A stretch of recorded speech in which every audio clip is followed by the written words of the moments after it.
Bismillahirrahmanirrahim. Assalamualaikum warahmatullahi wabarakatuh.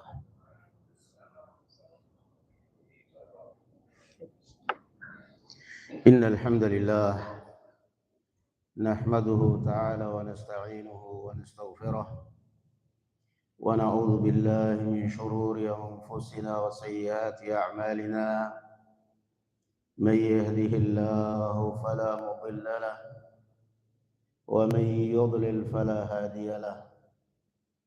أشهد أن لا إله إلا الله وحده لا شريك له وأشهد أن محمدا عبده ورسوله لا نبي ولا رسول بعده.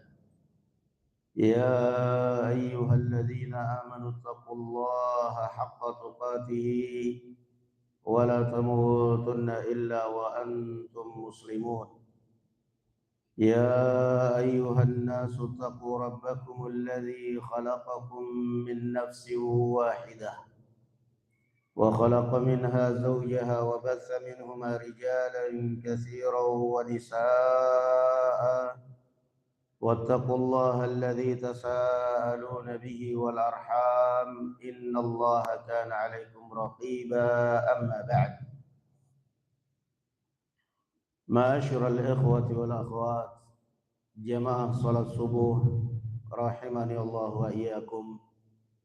Semoga Allah Azza wa Jalla selalu melimpahkan keberkahan kepada kita dan keluarga kita semua, membukakan pintu rezeki dari langit dan dari bumi, dan melancarkan segala urusan kita dalam kebaikan. Amin rabbal alamin. Melihat tarbiyah ataupun pendidikan Rasulullah sallallahu alaihi wasallam terhadap umat, maka kita akan mendapati suatu keajaiban atau banyak keajaiban bagaimana Rasulullah sallallahu alaihi wasallam mentarbiyah umat, membimbing umat untuk selalu 100% tergantung hatinya kepada Allah Azza wa Jalla, dan tidak tergantung dan tidak berharap kepada siapapun. Padahal beliau kadang-kadang sebenarnya bisa mampu memberikan bantuan itu, tetapi beliau berharap, beliau menginginkan supaya orang itu benar-benar hatinya 100% kepada Allah Al-Wahidud Dayyan, Al-Ahadus Samad. Selalu dikembalikan kepada Allah. Contoh misal di dalam hadis riwayat At-Tirmidzi dari Ali bin Abi Thalib radhiyallahu anhu wa ardhah, anna mukataban jaa ila Amiril Mu'minin Ali bin Abi Thalib radhiyallahu anhu faqala inni ajaztu an kitabati fa'inni. Pernah ada seorang budak yang sedang menyicil jaminan kemerdekaan, artinya dia bakal dimerdekakan oleh majikannya dengan syarat dia bisa menebus dirinya dengan sekian dinar. Dia kemudian menyicil, bekerja sambil menyicil untuk bisa membebaskan diri dari perbudakan. Namun perjalanan waktu cicilannya macet, kurang lebih lah kayak banyakkan orang zaman sekarang. Awalnya DP-nya pede, lama-kelamaan ngos-ngosan, lama-kelamaan macet. Dia pun akhirnya tidak sanggup untuk melanjutkan ansurannya kepada majikan. Maka dia berpikir kepada siapa lagi saya harus meminta pertolongan. Maka dia berpikir tidak ada cara kecuali kepada Amirul Mukminin Ali bin Abi Thalib radhiyallahu anhu arda. Dia pasti bisa membantu saya. Berapa sih uang segini bagi beliau? Maka dia pun kemudian datang kepada Ali bin Abi Thalib dan mengutarakan niatnya dan keluhannya bahwa dia tidak sanggup lagi melanjutkan ansuran untuk bisa membebaskan diri dari perbudakan.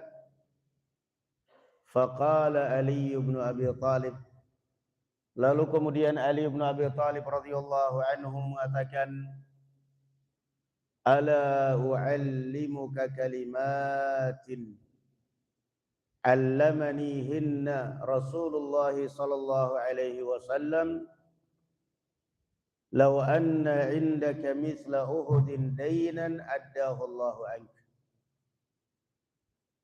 Padahal Ali bin Abi Thalib sangat mungkin kan untuk bisa membantu.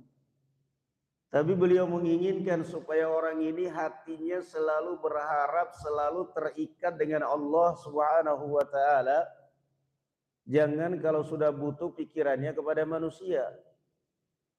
Gampang, saya punya teman, saya punya nomornya ini, saya punya orang atas.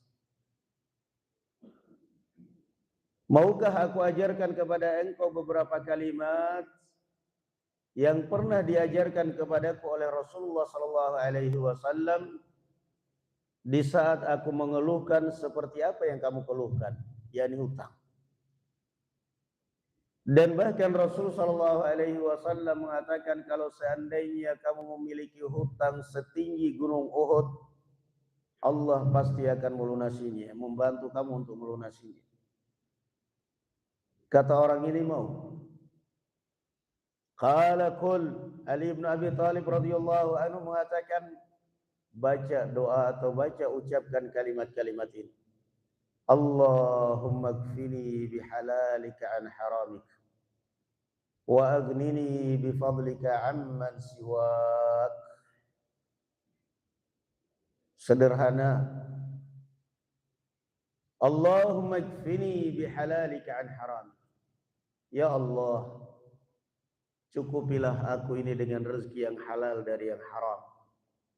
Kfini bihalalika an haram. Wa aghnini bifadlika amman siwak.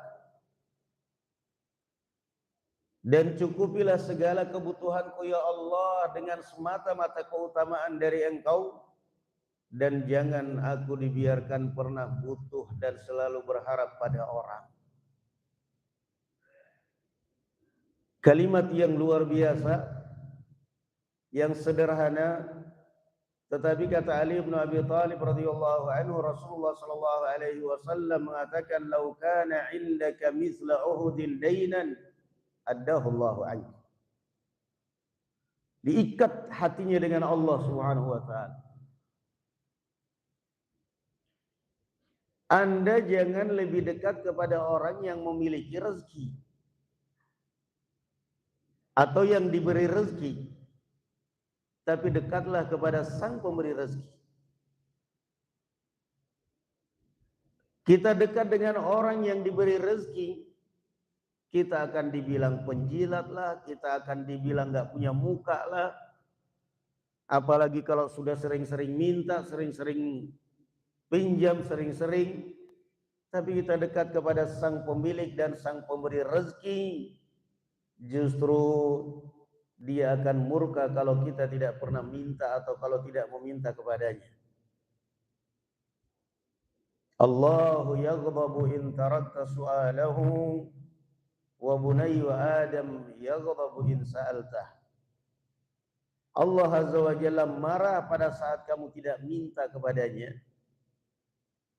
sementara manusia marah ketika kamu minta kepadanya. Allah yaghdab in tarakta su'al. Allah marah pada saat kamu tidak meminta kepadanya. Wa bunayyu Adam yaghdabu in sa'alta. Sedangkan manusia kamu minta kepadanya marah, walaupun dia berada. Ini contoh barakallahu fiik. Bagaimana Rasulullah sallallahu alaihi wasallam mengikat orang, mendidik umat, mendidik dengan pendidikan yang luar biasa supaya orang selalu bertawakal dan selalu bertakut kepada Allah, wa may yatawakkal 'ala Allah fahuwa hasbuh. Dan siapa yang bertawakal kepada Allah, maka Allah akan selalu mencukupinya. Hasbuh ay kafi, mencukupi. Dan itulah yang dinamakan dengan kemurnian tauhid. Nabi Ibrahim alaihi salatu wassalam, kepada siapa dia harus meminta pertolongan? Kepada siapa dia harus berteriak dan kepada siapa dia harus menjerit? Dengan tenang, dimasukkan ke dalam api, dilempar ke dalam api dengan tenang. Hasbunallah wa ni'mal wakil. Sendirian tapi nggak kecil hati. Kenapa sendirian tapi kok nggak kecil hati? Pada saat kamu sendirian dan tidak ada satupun yang kamu harapkan, tidak ada satupun yang kamu harapkan, maka pada saat itulah Anda akan selalu mengetuk pintu langit.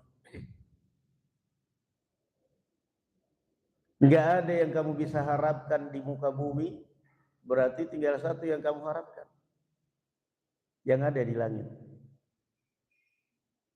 Makanya di antara faktor bahwa kesyirikan orang zaman sekarang lebih parah daripada kesyirikan kaum musyrikin zaman dahulu, kata Imam Muhammad ibn Abdul Wahab, kaum musyrikin zaman dahulu mereka berbuat syirik ketika bahagia, ketika di rumah bahagia. Tapi kalau sudah kena musibah, mereka enggak berbuat syirik. Ikhlas, murni berdoa kepada Allah Subhanahu wa taala. Wa idza rakibu fil fulki da'u Allah mukhlishina lahuddin. Makanya kenapa Allah selamatkan? Dia musyrik. Mereka musyrik. Tapi kenapa Allah Azza wa Jalla ijabahi doa mereka? Allah Azza wa Jalla selamatkan. Padahal mereka jelas-jelas musyrik. Karena mereka saat itu benar-benar doanya ikhlas. Itu rahasianya. Ya, Ikrimah bin Abi Jahal pada saat Fathu Makkah dan Rasulullah sallallahu alaihi wasallam menghalalkan darahnya dan memasukkannya di dalam daftar yang tidak bisa diampuni. Beliau memberikan pengampunan besar-besaran kepada penduduk Makkah, kecuali beberapa orang, termasuknya adalah Ikrimah bin Abi Jahal. Kalaupun kalian melihat dia bergelantungan di tirai Ka'bah, bunuh. Maka dia pun memutuskan untuk melarikan diri dari Makkah. Sampailah di penyeberangan menuju Yaman. Di atas kapal, dia bersama kaumnya, bersama kaum musyrikin. Tatkala kapal mereka dilanda ombak di tengah laut, diombang-ambingkan oleh gelombang, nahkoda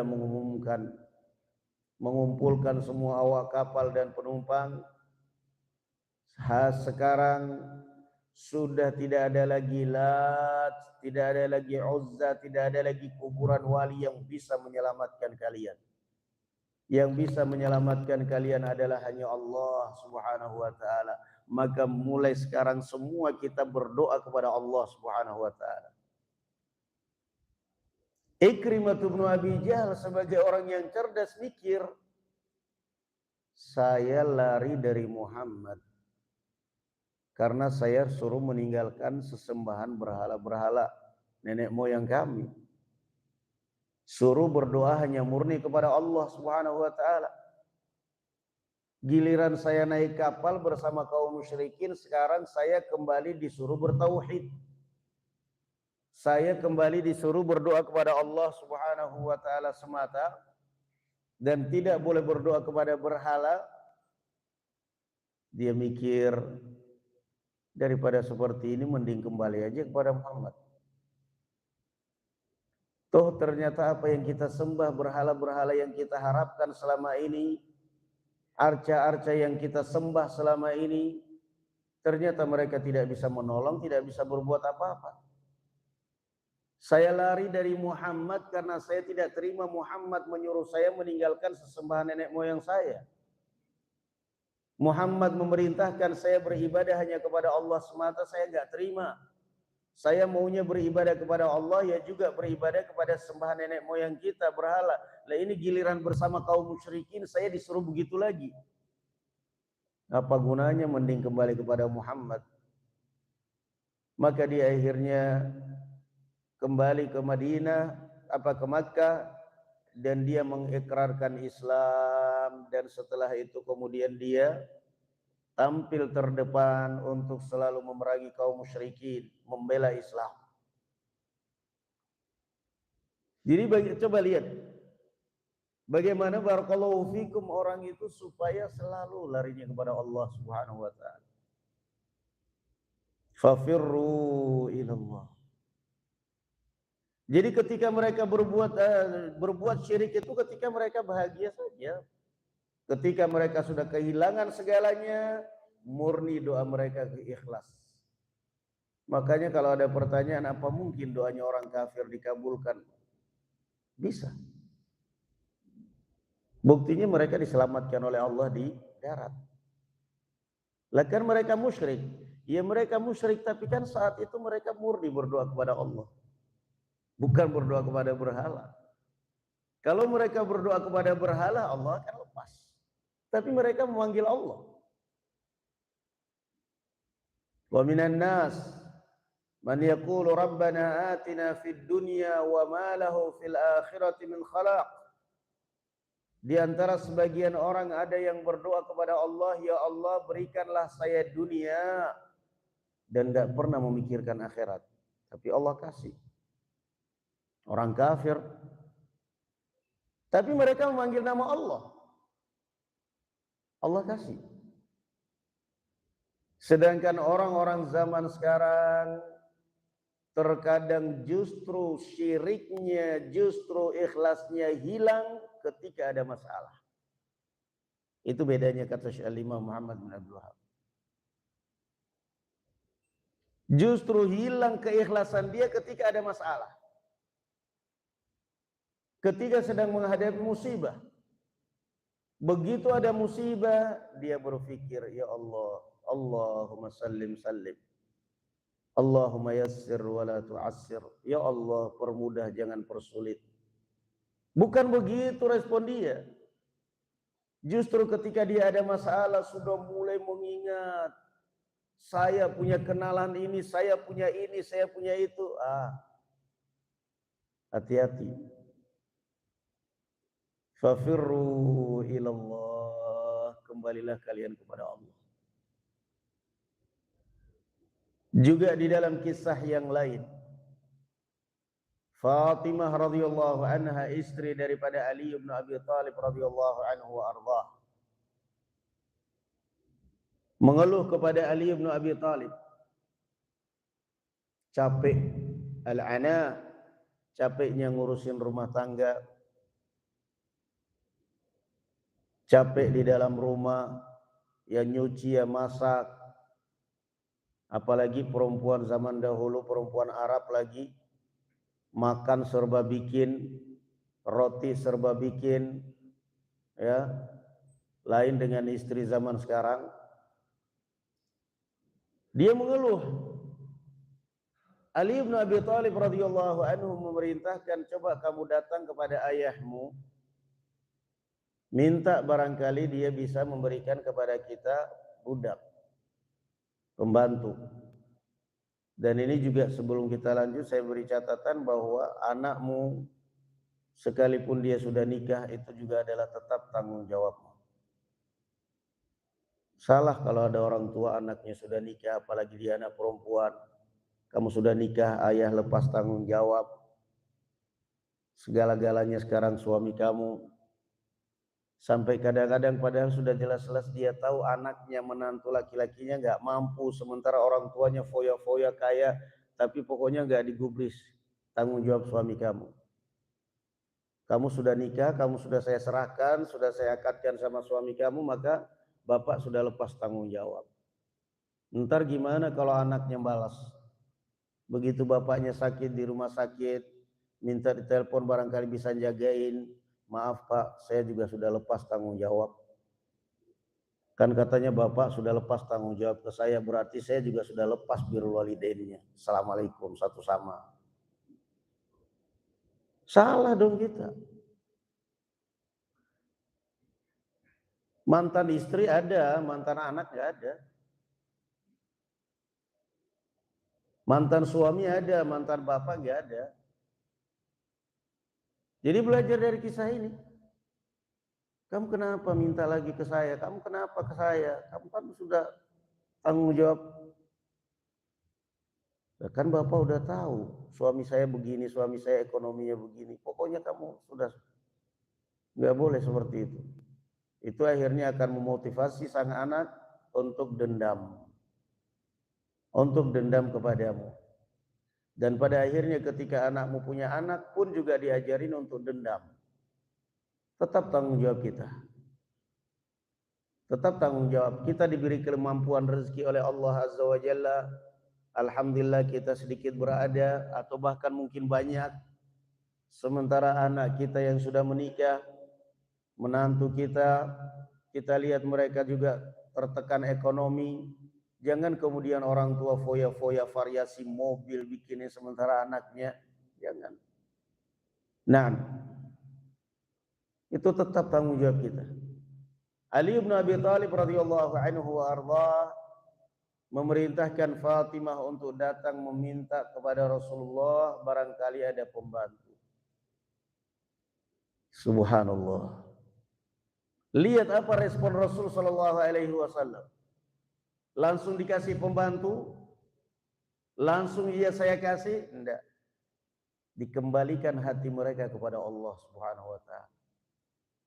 Kata Rasulullah sallallahu alaihi wasallam, "Ala adulluk, maukah aku tunjukkan kepada engkau ala khairim minal khadim, kepada perbuatan atau amalan yang lebih baik daripada kamu punya pembantu?" Punya pembantu apalagi zaman sekarang serba salah. Cari yang nenek-nenek yang tua, tenaganya sudah kurang. Cari yang muda, istri ketar-ketir. Suami sama pembantu di rumah, apa jadinya? Istrinya pegawai, istrinya kerja setiap hari, pergi pagi pulang sore, sementara suami di rumah sama pembantu. Maka Rasul sallallahu alaihi wasallam mengatakan, "Idza akhadtuma madaji'akuma fasabbiha 33 wa kabbira 33 wahmada 33." Dalam sebagian riwayat wahmada 34. Kata Rasul sallallahu alaihi wasallam, kalau sudah berada di tempat tidurmu di malam hari, jangan langsung tidur. Subhanallah 33 kali. Subhanallah, subhanallah. Alhamdulillah 33 kali. Wa kabbira, tadi bukan wahamada, wa kabbira. Dan bertakbirlah 33 kali atau 34 kali. Al-Imam An-Nawawi rahimahullahu ta'ala mengomentari hadis ini di dalam ta'liq beliau kitab Riyadhus Shalihin. Beliau mengatakan, man lazama hadza dzikr, siapa yang komitmen menjaga wirid atau menjaga zikir ini sebelum tidur malam, lam yash'ur bita'abin minal, kata beliau, lam yash'ur bita'ab, maka dia tidak akan merasakan capek letih minal ashghal atau min kathratil ashghal, dari banyak kesibukan dan aktivitas dia. Kata Ali bin Abi Thalib radhiyallahu anhu, semenjak saya mendengarkan hadis ini dari mertua saya, tidak pernah saya tinggalkan satu malam pun. Ada yang iseng bertanya, sekalipun pada saat perang Siffin, Kata Ali bin Abi Thalib, sekalipun dalam perang Siffin, tidak pernah saya tinggalkan. Sederhana. Antum berbiasakan baca doa ini, kemudian tinggalkan. Terasa itu. Seharian kita kerja, bahkan malam juga kadang masih kerja. Bagaimana? Begitu bangun di pagi hari sudah, aduh capek, pegal, ya, asam urat, kolesterol, udah semuanya ini, udah macam-macam sudah. Terus mau apa? Coba perbiasakan. Hadis ini diriwayatkan oleh Imam Muslim. Dalam sebagian lafaz ada bahkan riwayat Bukhari, tapi yang masyhur Muslim. Sederhana. Sebelum tidur, subhanallah, subhanallah, subhanallah, 33 kali. Alhamdulillah, alhamdulillah, alhamdulillah, 33 kali. Allahu Akbar 34 kali. Ini kata Rasulullah sallallahu alaihi wasallam, khairum minal khadim. Lebih baik daripada pelayan, daripada pembantu. Daripada pembantu. Orang kadang-kadang subhanallah, baru punya anak satu sudah kelimpungan. Anak satu, pembantu dua, aneh. Apa yang dikerjain? Satu untuk anak, babysitternya, khusus ngurusin anak. Yang dua untuk nyuci pakaian. Gak kurang itu. Satu lagi apa? Yang masak. Oh, yang masak istri saya, gak boleh diganggu. Itu khusus untuk yang masak istri saya, karena saya ingin makanan istri saya, masakan istri saya. Anak satu, istrinya masak, pembantu satu untuk nyuci nyetrika pakaian, pembantu satu khusus untuk anak. Tapi tiap hari ngeluh, capek. Kenapa? Capek ngawasin pembantu, capek marahin pembantu, capek cari duit untuk gaji pembantu. Baru anak satu. Memang kamu makan apa sih? Kamu tiap hari makan kambing guling, tiap hari makan daging kambing. Kamu ini tiap sekali sehari itu ganti pakaian berapa kali? Ganti pakaian sehari 6 kali, 10 kali. Sampai punya pembantu khusus, padahal cuma kamu sama istri sama anak satu. Ada mesin cuci. Itu saja masih saja tiap hari ngeluh. Gonta ganti, kalau enggak pijat bekam. Sini bekam, sini bekam, sini bekam. Coba koreksi diri kita.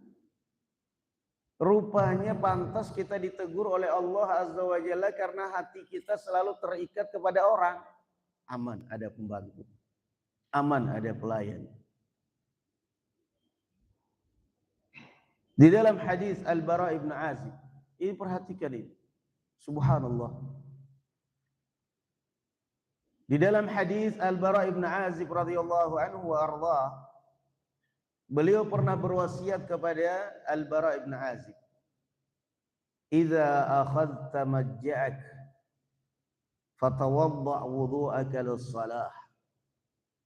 Kalau kamu hendak berbaring di tempat tidurmu di malam hari, madja' itu artinya biasanya diartikan tempat tidur di malam hari, maka wudu'lah sebagaimana wudu'nya kamu pada saat hendak menunaikan salat. Wa qul, dan baca, dan di akhir hadisnya Rasulullah mengatakan waj'alhunna akhir ma taqul. Jadikan doa ini, wirid ini akhir ucapan kamu sebelum tidur. Allahumma aslamtu nafsi ilaik. Ya Allah, aku menyerahkan dan memasrahkan jiwa dan ragaku kepada Engkau. Kita kan capek seharian ini beraktivitas. Kita merasa memiliki diri kita. Pada saat sekarang ini kita merasa memiliki diri kita. Ada orang yang datang tiba-tiba mengancam kita, kita bisa melindungi diri kita. Kenapa? Kita merasa memiliki. Tapi pada saat kita tidur, ada orang datang nyekik kita pun kita nggak ngerasa. Maka Rasulullah mengajarkan, Allahumma aslamtu nafsi ilaik. Ya Allah, aku memasrahkan jiwa dan raga kepada Engkau. Allahumma aslamtu nafsi ilaik wa fawwadtu amri ilaik wa alja'tu dhahri ilaik raghbatan wa rahbatan la malja'a wa la manja minka illa ilaik. Amantu bi kitabika alladhi anzalt wa bi nabiyyika alladhi arsalt. In mitta mitta 'ala al-fitrah wa in asbahta asbahta khairan. Bagaimana Rasulullah mengikat orang hatinya dengan Allah Subhanahu wa taala, mengikat hati orang dengan Allah. Kata Rasulullah sallallahu alaihi wasallam, Allahumma aslamtu nafsi ilaik. Ya Allah, aku pasrahkan segala jiwa dan ragaku kepada Engkau. Wa fawwadtu amri ilaik, dan aku menyerahkan segala urusanku kepada Engkau. Urusan dunia, urusan akhirat, urusan nyawa. Karena kita sudah gak bisa lagi ini. Tidur kita gak tahu apa-apa. Wa fawwadtu amri ilaik. Wa alja'tu dhahri ilaik. Dan aku membaringkan dan menyerahkan punggungku kepada Engkau. Segala macam tanggung jawab saya. Ya, di dalam istilah Arab, orang kalau apa-apa itu tanggung jawab, mesti orang mengatakan itu sudah di punggung saya, di pundak saya. Wa alja'tu dhahri ilaik. Semua tanggung jawab saya, semua perkara, semua saya serahkan hanya kepadamu ya Allah. Saya sudah mau tidur. Harta saya berada di luar ini, saya enggak hanya saya pasrahkan, saya kunci, saya pasrahkan kepada Engkau ya Allah. Saya enggak tahu dengan mobil saya, dengan motor saya, dengan ternak saya, dengan kebun saya ya Allah. Yang jelas saya pasrahkan kepada Engkau. Wa alja'tu dhahri ilaik. Raghbatan wa rahbatan. Saya berharap selalu kepada Engkau ya Allah, dan saya selalu takut kepada Engkau. Saya selalu berharap kebaikan dan saya selalu takut dari azab. La malja wa la manja minka illa ilaik. Tidak ada pelarian dari Engkau selain kepada Engkau ya Allah. Kita takut dari orang, kita akan cari orang lain yang bisa melindungi kita dari orang itu. Kita takut dari orang, kita akan lebih dekat pada orang itu. Ada yang seperti itu. Tapi kita takut kepada Allah Azza wa Jalla, justru lebih dekat kepada Allah. La malja'a wa la manja minka illa ilaik. Tidak ada penyelamat dari azabmu ya Allah. Tidak ada penyelamat dari Engkau ya Allah selain Engkau. Amantu bi kitabika alladhi anzalt wa bi nabiyyika alladhi arsalt. Saya beriman dengan kitab-kitabmu yang Kau turunkan dan saya beriman kepada Rasulmu yang Kau utus. Apa kata Rasul sallallahu alaihi wasallam? In mitta fi lailatik. Kalau engkau meninggal di malam itu juga mitta 'alal fitrah.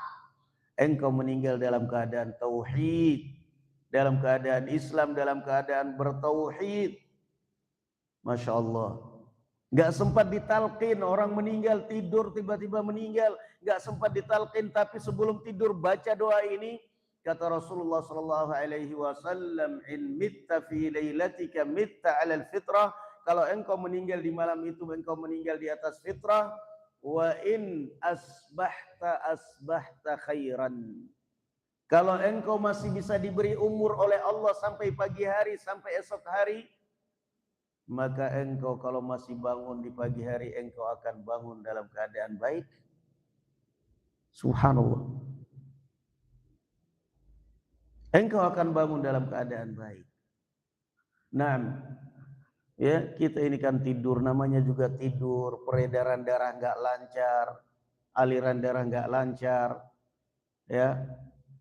sudah aliran darah nggak lancar, setan beraktivitas terus, membisik kita, makanya wajar kita harus melawan dengan zikir-zikir ini. In asbahta khairan. Selalu Rasul Shallallahu Alaihi Wasallam mengajak kita untuk selalu hati kita, jiwa kita kepada Allah. Makanya ada istilah di dalam dinisbatkan kepada Ali bin Abi Thalib. Kalimat-kalimat yang penuh dengan bijak, kalimat bijak yang penuh dengan hikmah yang dinisbatkan kepada Ali bin Abi Thalib radhiyallahu anhu. Man i'tamada 'ala an-nasi mal. Kalau Anda selalu bersandar kepada orang, Anda akan jenuh, bosan. Datang ke rumah hari ini, janjinya besok. Datang lagi besok, nggak ada di rumah, pesan besok lagi datang ke rumah. Datang nggak ada. Tadi saya datang ke rumah nggak ada bapak. Iya memang, saya kan cuma bilang datang ke rumah. Saya nggak bilang saya nungguin di rumah. Saya cuma bilang datang ke rumah. Kamu sudah suruh datang ke rumah. Man i'tamada 'alan nasi man. Anda kalau selalu berpikiran siapa yang bisa membantu saya, siapa yang di mana, kamu akan jenuh sendirinya, kamu akan bosan. Bahkan bisa jadi kamu benci sama orang itu, kamu musuhi orang itu. Saya berharap dia bisa membantu saya, ternyata begini kejadiannya. Man i'tamada 'alan nasi mal. Wa man i'tamada 'ala sultani dhal. Kalau Anda terikat pada penguasa, Anda akan rendah. Anda akan direndahkan. Anda akan direndahkan. Wa man i'tamada 'ala malihi qal. Kalau Anda selalu bersandar dan bergantung kepada hartamu, hartamu akan kurang itu. Saya orang kaya, saya fulus, saya duit. Hati-hati. Suatu saat ujian akan datang. Wa man i'tamada 'ala ilmihi dhalla. Kalau Anda selalu bersandar kepada ilmumu, kamu akan tersesat. Wa man i'tamada 'ala aqlihi ikhtal. Siapa yang bergantung kepada akalnya, cerdas, saya orang pintar, saya begini, dia akan linglung dengan sendirinya, dia akan kewalahan dengan sendirinya. Wa man i'tamada 'ala Allah fala malla wala dhalla wala qalla wala dhalla wala ikhtal. Namun kalau Anda terbiasa selalu kembali kepada Allah dalam segala keadaan, Allah Azza wa Jalla yang ada di benak kita.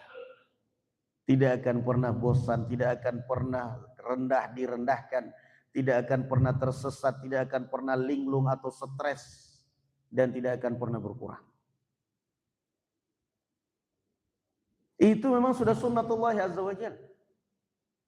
Bagaimana Allah Azza wa Jalla mengembalikan kita selalu, dan Rasul Shallallahu Alaihi Wasallam membimbing kita untuk selalu kembali kepada Allah Azza wa Jalla. Terikat hati kita kepada Allah. Abu Salamah radhiyallahu anhu meninggal.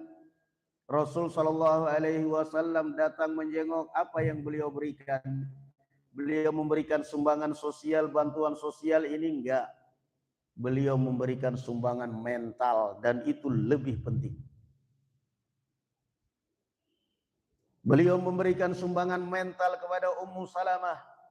Beliau mengatakan, ucapkan inna lillahi wa inna ilaihi raji'un, Allahumma ajurni fi musibati wa akhlif li khairan minha. Dan akhirnya selalu dikenang oleh Ummu Salamah radhiyallahu anha.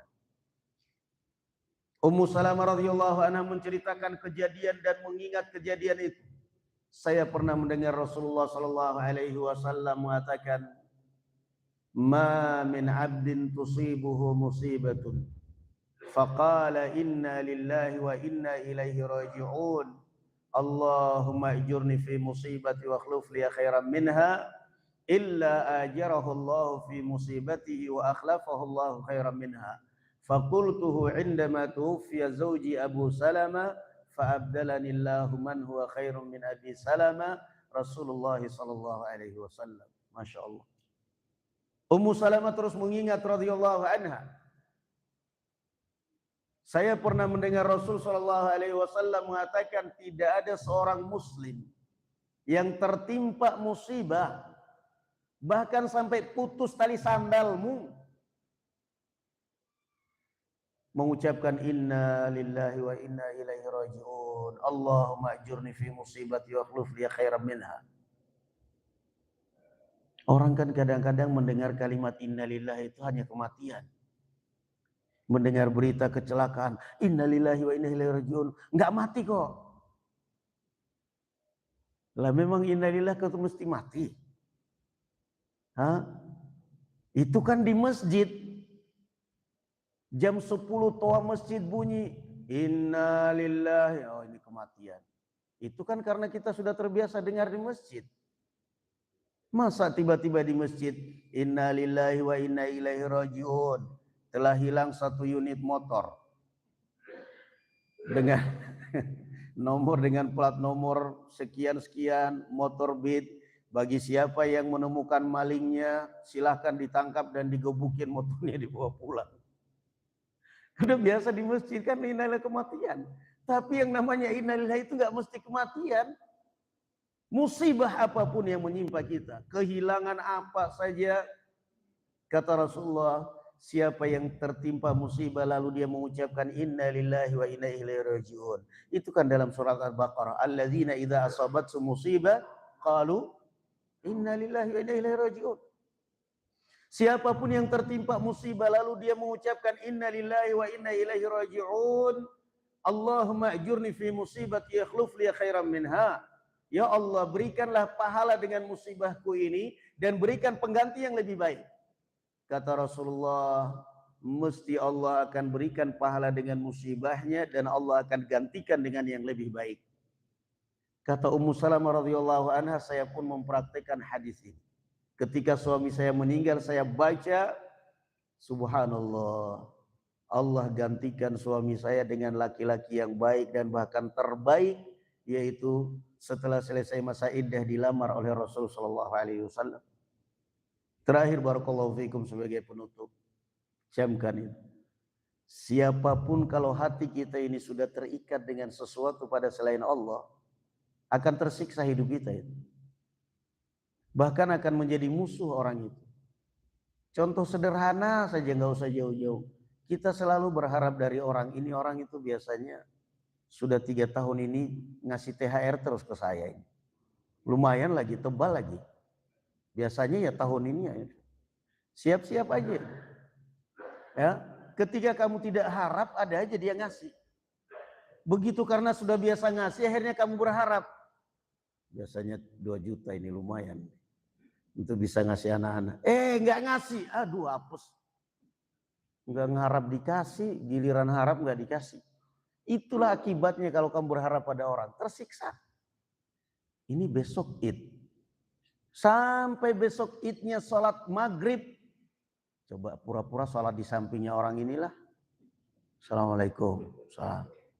Waalaikumsalam. Sehat? Cuman tanya sehat doang. Lihat sakunya kayaknya nggak tebal. Kayak kosong. Tersiksa kamu. Sampai besok subuhnya sudah mau Id. Sampai selesai Id. Ujung-ujungnya asem mah. Nggak ngasih, biasanya juga 2 juta. Itulah akibatnya. Anda akan tersiksa itu. Ya, coba lihat contohnya Nabi Yusuf, Nabi Adam alaihissalam. Diusir dari surga. Kenapa? Tergantung hatinya pada buah. Yang disebut oleh iblis dengan buah khuldi. Ingin kekal di surga, ingin berkuasa, tapi berharapnya lewat buah. Lewat pohon. Allah azab, Allah hukum, bukan azab. Allah hukum dia dengan dikeluarkan dari surga, selesai. Kamu keluar dari surga. Yusuf alaihi salatu wassalam berharap untuk keluar dari penjara lewat seorang sahabatnya yang bermimpi yang bakal menjadi pelayan istana. Allah hukum, tinggal di dalam penjara sekian tahun. Oh, rasain. Bersihkan hati kita pada saat ada orang berbuat baik pada kita, ada orang ngasih ke kita, Masya Allah. Bagaimanapun kebaikan orang itu, sebagai orang yang baik kita akan selalu ingat. Tapi jangan pernah berharap. Ini bulanan, biasanya orang ini sudah ini. Kamu akan tersiksa itu. Udah biarin aja, rizqu biadillah.